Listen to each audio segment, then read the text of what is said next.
మొత్తం క్లీన్ చేసుకోవాలి. Kitchen, bedroom అంతా క్లీన్ చేయాలి.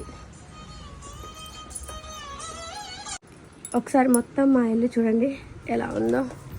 ఇప్పుడే మా అక్క వాళ్ళు బయలుదేరిపోయారు. అక్క వాళ్ళు వెళ్ళిపోగానే ఇల్లు అంతా చూడండి ఎలా ఉందో. ఇప్పుడు ఇదంతా నేను క్లీన్ చేసుకోవాలి. పాప అయితే చక్కగా ఉయ్యాలో పడుకుని పోయింది. ఇదంతా క్లీన్ చేసుకోవాలి ఇప్పుడు నేను. ఎలా ఉంది చూడండి మొత్తం. ఒక 5 minutes బ్యాక్ వరకు కూడా ఫుల్ సందడిగా ఖాళీ లేదు ఇల్లు అంతా. ఫుల్ మేమందరం జనాలు ఉన్నాం. బాల్కనీ కూడా చూపిస్తాం మీకు చూడండి.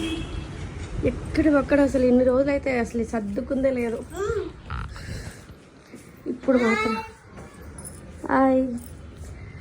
ఇప్పుడు మాత్రం ఫుల్ ఖాళీ అయిపోయింది.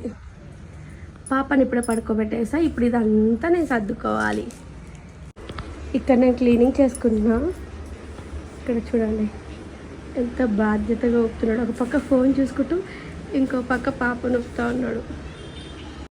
ఇంకా నేను ఇల్లంతా క్లీన్ చేసేసరికి నైట్ 7:30 or 8 అయిపోయింది అనమాట. అప్పటికి ఇల్లంతా క్లీన్ చేసి పాప వరకు ఒక సపరేట్ ఒక స్టాండ్ లాంటిది పెట్టేసి పాప క్లాతింగ్స్ అన్ని దాంట్లో పెట్టాను. అవి కూడా త్వరలోనే ఒక షార్ట్ రూపంలో పెడతాను. ఎక్కడ పెట్టాను, ఎలా సెట్ చేస్తాను, అసలు ఏమేమి ఎలా సెట్ చేశాను అనేది చూపిస్తాను.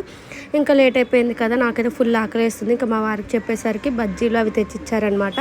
అక్క వాళ్ళు వెళ్తున్నారు అని చెప్పాను కానీ అక్క వాళ్ళు బాయ్ చెప్పిన వీడియో పెట్టలేదు అనుకుంటున్నారా. లాస్ట్లో వాళ్ళ క్లిప్పింగ్ యాడ్ చేశాను. వాళ్ళు వెళ్ళేటప్పుడే పాప ఫుల్ ఏడ్చింది, మయాని ఏడ్చాడు, నేను వెళ్తాను అని చెప్పేసి.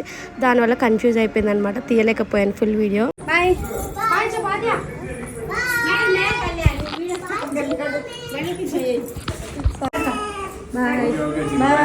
బాయ్.